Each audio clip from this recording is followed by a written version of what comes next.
சாமி சிதம்பரனார் அவர்களின் தமிழர் தலைவர். ஈவேராவின் குடும்பக் குறும்புகள். ராமசாமியின் இல்லற வாழ்வு அன்பிலேயே தொடங்கிற்று. காதலோடு கட்டுண்டே முளைத்தது. ஈவேராவின் வாழ்க்கை துணைவியார் பெயர் நாகம்மையார். அவர் உயிரோடு இருந்த வரையிலும் இருவரும் ஒருமனப்பட்டு வாழ்க்கை நடத்தினர்.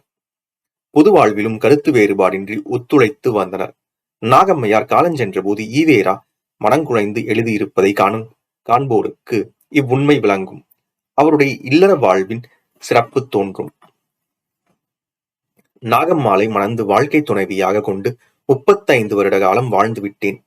நாகம்மாளை நான் தான் வாழ்க்கை துணையாக கொண்டிருந்தேனே அல்லாமல் நாகம்மாளுக்கு நான் வாழ்க்கை துணையாக இருந்தேனா என்பது எனக்கே ஞாபகத்துக்கு வரவில்லை. நான் சுயநல வாழ்வில் மைனராக, காலியாய், சீமானாய் இருந்த காலத்திலும் பொதுநல வாழ்வில் ஈடுபட்டு தொண்டனாய் இருந்த காலத்திலும் எனக்கு வாழ்வில் ஒவ்வொரு துறையின் முற்போக்குக்கும் நாகம்மாள் எவ்வளவோ ஆதரவாய் இருந்தார் என்பது மறுக்க முடியாத காரியம். இது ஈவேராவினால் குடியரசு தலை அங்கத்தில் எழுதப்பட்டதாகும். நாகம்மையார் சின்னத்தாய் அம்மையாரின் ஒன்றுவிட்ட தம்பியினுடைய பெண். குழந்தை பருவத்திலேயே நல்ல தோற்றம் உள்ளவர். தோற்றத்திற்கேற்ற சிறந்த குணம் படைத்தவர். விளையாட்டு பருவத்திலேயே நாகம்மையாரும் ராமசாமியும் ஒருவரை ஒருவர் நேசித்தனர். ஈவேராவுக்கு வயது 19 ஆயிற்று. நல்ல காலை பருவம். விலைமாதர் இல்லங்களில் நாட்டஞ்செலுத்தி மைனர் விளையாடத் தொடங்கிவிட்டார். இவருக்கு மனம் முடிக்க பெற்றோர்கள் தீர்மானித்தனர். தங்கள் தகுதிக்கேற்ற செல்வமுடைய குடும்பங்களில் பெண் பார்த்தனர். இச்செய்தியை அறிந்தால் ராமசாமி, நான் நாகம்மையை மணப்பேன், வேறொரு பெண்ணை மணக்க மாட்டேன் என்று உறுதியாய் கூறிவிட்டார். தாய் தந்தையர் பார்த்து கட்டி வைக்கும் பெண்ணுடன் தான் வாழ்க்கை நடத்த வேண்டும் என்னும் கட்டுப்பாடு குடிகொண்டிருந்த காலம் அது. எத்தகைய மூட நம்பிக்கையும் வேரூன்றி இருந்த காலம். இக்காலத்திலேயே இவர் இவ்வாறு பிடிவாதம் செய்வாரானால் தம் கொள்கையில் இவருக்கு எவ்வளவு உறுதியான பிடிப்பு இருக்க வேண்டும். அவர் ஈவேரா மற்றவர்களுடைய உணர்ச்சி எவ்வாறு பாதிக்கப்படும் என்பதை சிறிதும் நினையாமல் தான் சரியென்று எண்ணியதையே வற்புறுத்தி வரும் ஒரு காரணத்தாலே நான் அவரிடம் மாறாத அன்பு கொண்டேன் என்று நமது மாகாண முதல் மந்திரியாக இருந்த டாக்டர் சுப்புராயன் அவர்கள் 1928 ஈவேராவை பற்றி கூறியுள்ளார். இக்குணம் இவருடைய பிறவி குணம் என்றே கூறலாம். நாகம்மாள் பிறந்த குடும்பம் பணம் படைத்ததன்று. இவரை ஈவேராவுக்கு மணமுடிக்க பெற்றோருக்கு விருப்பம் இல்லை. அவர் விருப்பத்துக்கு மாறாகவும் செய்ய முடியவில்லை. இவரைப் போலவே நாகம்மாளும் இவரையே மணக்க உறுதி கொண்டிருந்தார். அம்மையாரின் பெற்றோர்கள் இவ்வுறுதியை அறியாதிருந்தனர். ஆதலால் அவரை மற்றொருவருக்கு மனம் பேசினர். நாகம்மைக்கு கணவராக முதலில் மனம் பேசப்பட்டவர் முதிர்ந்த வயதானவர். முன்னரே இருமுறை மனம் முடிந்து கொண்டவர். இரு மனைவிகளையும் இழந்தவர். இவரை தனக்கு கணவராக மனம் பேசும் செய்தியை நாகம்மையார் உணர்ந்தார். அம்மையார் தனது எதிர்கால வாழ்க்கை நலனை கருதி கொண்டார். பெற்றோரால் முடிவு செய்யப்படும் அத்திருமணத்திற்கு தான் இறங்க முடியாதென கூறிவிட்டார். மணந்தால் ராமசாமியை மணப்பேன், இன்றேல் தற்கொலை செய்து கொண்டு இறப்பேன் என்று முடிவாய் சொல்லிவிட்டார். இச்சமயம் அம்மையாருக்கு வயது 13 தான். இறுதியில் ராமசாமிக்கும் நாகம்மாளுக்கும் திருமணம் நடத்தப்பட்டது. ராமசாமியின் இளமை குறும்பு இன்று அவரிடம் உண்டு. குழந்தைகளிடம் குழந்தை போலவே விளையாடுவார். நண்பர்களிடமும் வேடிக்கையாக விளையாடுவார். சும்மா இருக்கும் போது ஏதாவது வேடிக்கை செய்து கொண்டுதான் இருப்பார். நாகம்மாள் பக்கத்தில் இருக்கும் போது அவரை யாராவது பெரியவர், வயதேறியவர், கிழவர் என்று சொன்னால் நாகம்மாளை காட்டி அந்த அம்மாளுக்கு கோபம் வரும், சொல்லாதீர்கள் என்பார். இல்லறத்தில் இவர் செய்த குறும்புகள் மிகவும் வேடிக்கையானவை. கேட்பதற்கு நகைச்சுவை அளிப்பன. அவைகளில் சில நாகம்மையாரை தன் போன்ற சீர்திருத்தம் உடையவராக ஆக்க செய்யப்பட்டவை. ராமசாமியின் பெற்றோர்களும் தமையனாரும் மாமிச உணவு உட்கொள்ளாதவர்கள். பொதுவாக மருமகள் தங்கள் விருப்பம் போல் நடக்க வேண்டும் என்று விரும்புவது மாமியார் மாமனார்களின் இயற்கை. இது எல்லா குடும்பங்களிலும் இருந்து வரும் பழைய வழக்கம். நாகம்மாளும் இவ்வாறு நடக்க விரும்பினார். நாகம்மை யாரும் சைவ உணவு கொள்ள வேண்டும், வைணவ மத பழக்க வழக்கங்களை பின்பற்ற வேண்டும் என்று கட்டளை கட்டளை மதம் பழக்கங்களை பின்பற்ற வேண்டும் என்று கட்டளையிட்டனர். அம்மையாரும் அவர்கள் எண்ணப்படியே ஒழுகினார். அவர்கள் காட்டிய நோன்புகளை நோற்றார். மத சின்னங்களை அணிந்தார். விழா காலங்களில் கோயிலுக்கு சென்று வந்தார். ஆனால் இவ்வழக்கங்கள் ராமசாமியாருக்கு பிடிக்கவில்லை. அம்மையாரை சீர்திருத்த வேண்டும் என்று முடிவு செய்து கொண்டார். ராமசாமியாருக்கு புலால் உணவில் அளவு கடந்த ஆவல். இளமை முதலே இப்பழக்கம் உண்டு. புலால் உணவு இருந்தால்தான் நன்றாக சாப்பிடுவார்.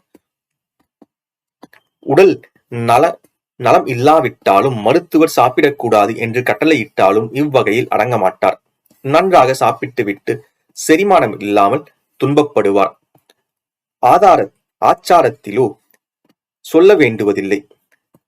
4 நாள் 5 நாள் வரையிலும் குளிக்காமலே கூட இருந்து விடுவார்.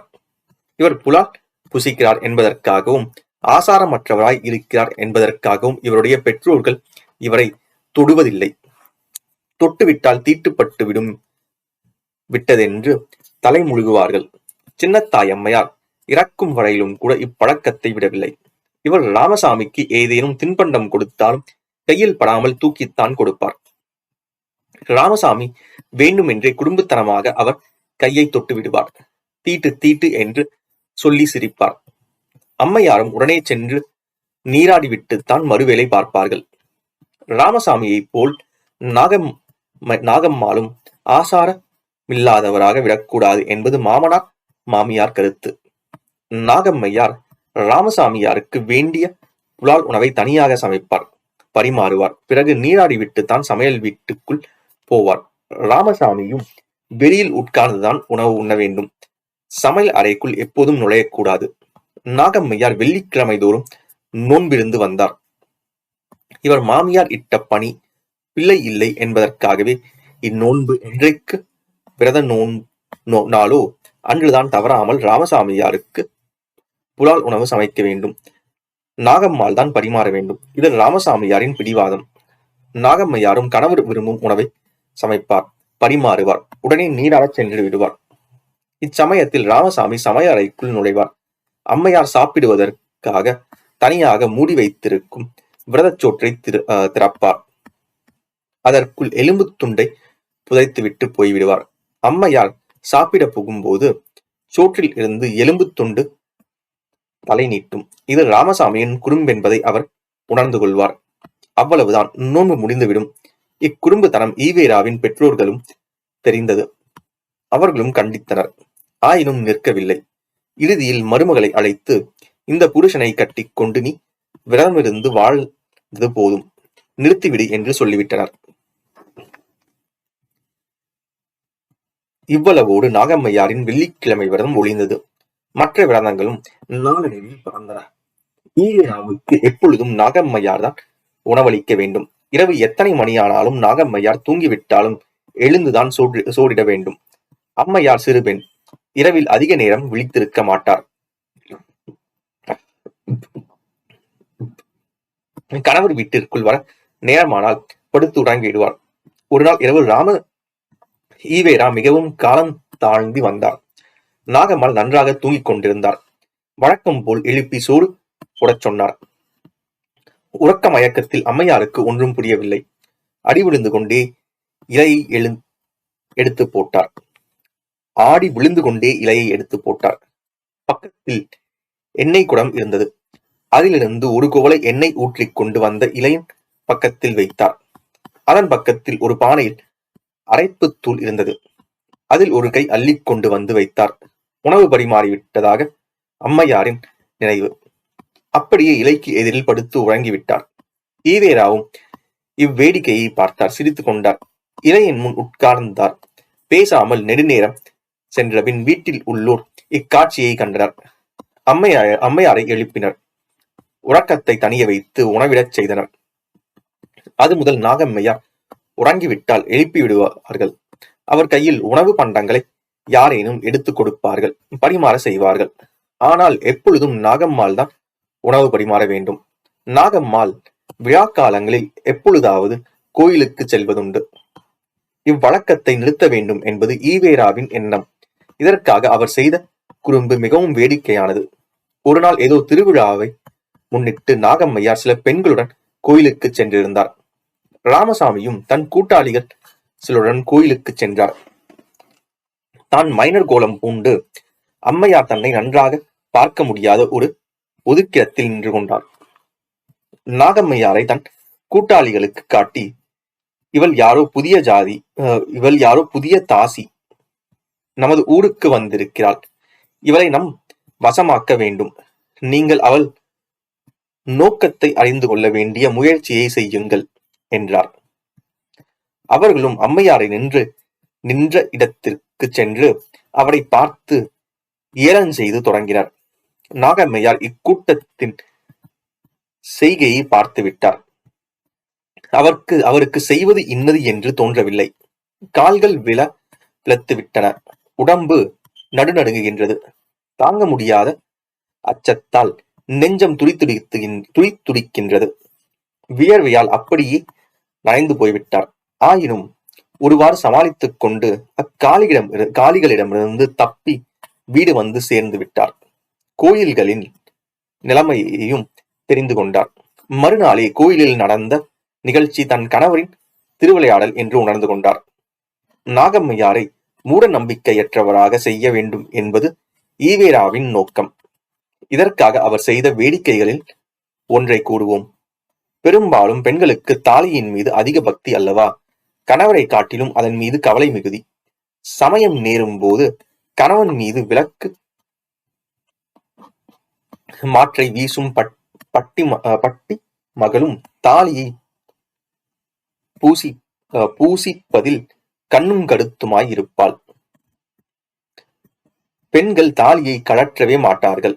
கழுத்தில் தாலி இல்லாமல் வாயிற்படி தாண்டக்கூடாது என்பது பழைய கொள்கை.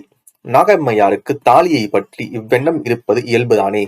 தாலி கட்டுவது ஒளிந்தால் அல்லது நமது பெண்கள் சமூகம் சுதந்திரம் பெற முடியவே முடியாது. பெண்கள் மனித்தன்மை அற்றதற்கும் அவர்கள் சுயமரியாதை அற்ற தன்மைக்கும் இந்த தாலியே அறிகுறியாகும். புருஷர்களின் மிருக சுபாவத்திற்கும் இந்த தாலி கட்டுவதே அறிகுறியாகும். ஆனால் தங்களை ஈனப்பிறவி என்று நினைத்துக் கொண்டிருக்கின்ற பெண்களுக்கு இவ்வார்த்தை பிடிக்காதுதான் என்று ராமசாமியார் தாலியை பற்றி 1930 விருதுநகரில் நடந்த ஒரு சுயமரியாதை கல்யாணத்தில் கூறினார்.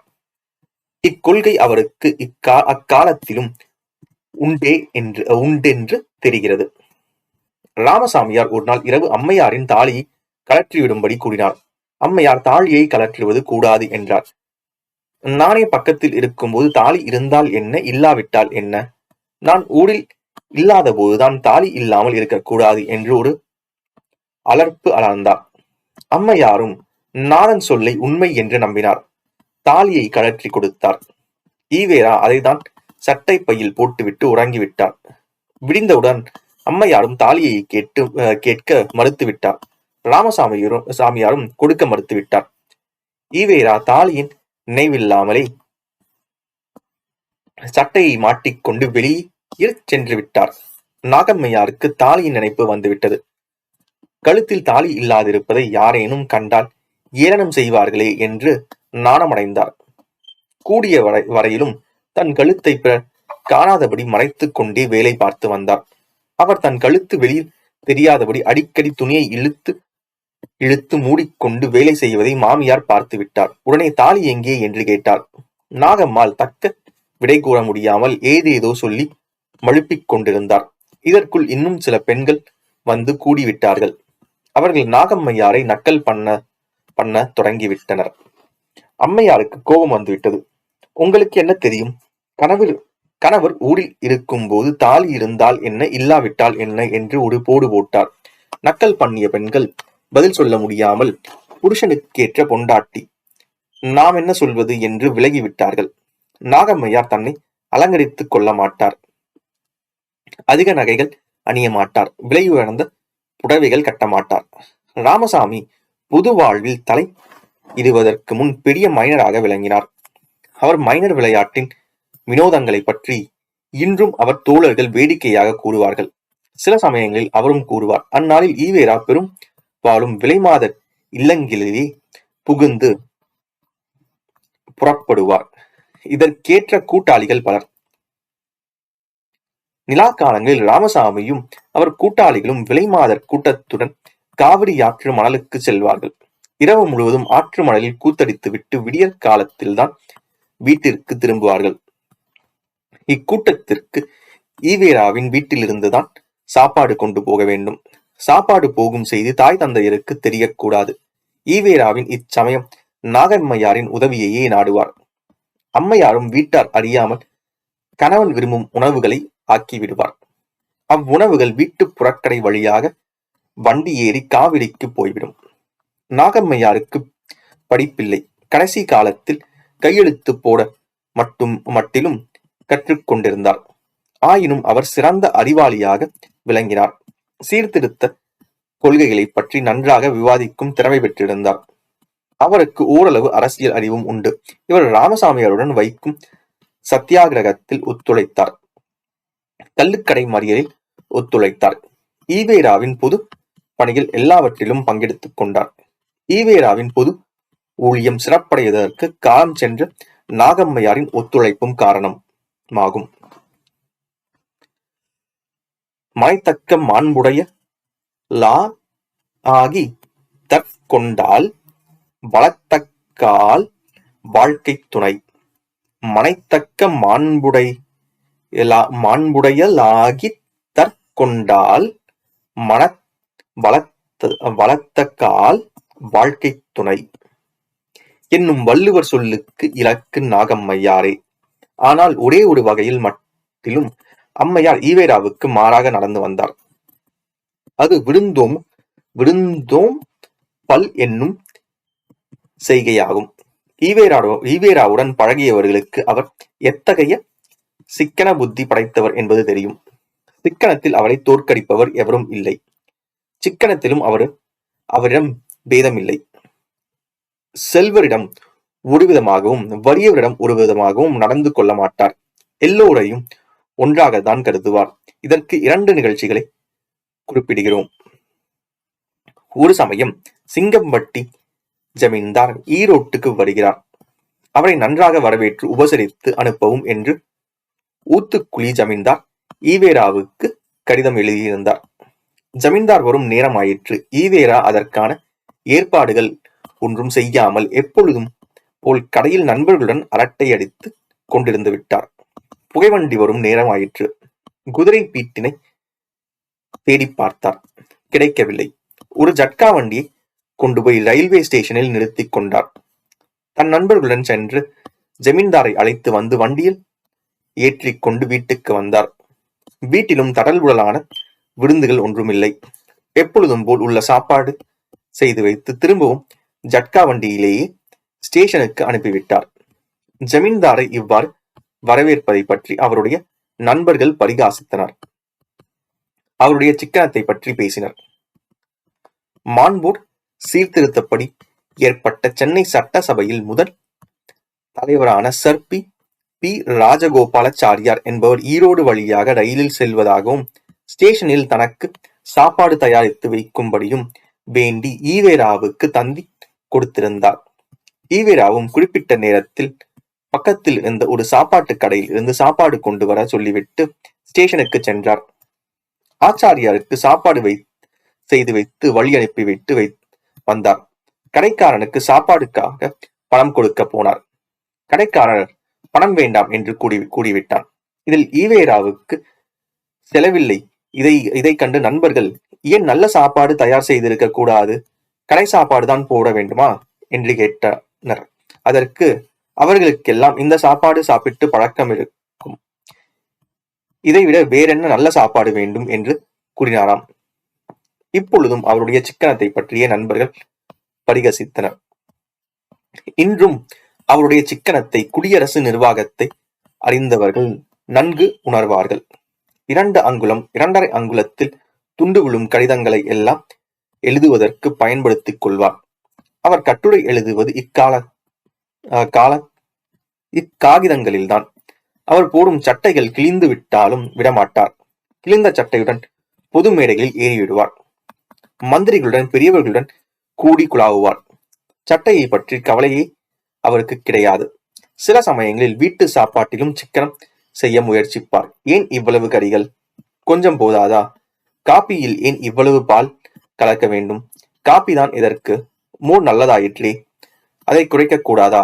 இதை குறைக்க கூடாதா? ஏன் இவ்வளவு செலவு என்று சில சமயங்களில் நாகம்மையாரிடம் கூறுவார். அந்த அம்மையாரும் எல்லாவற்றையும் அமைதியுடன் கேட்டுக் கொள்வார்.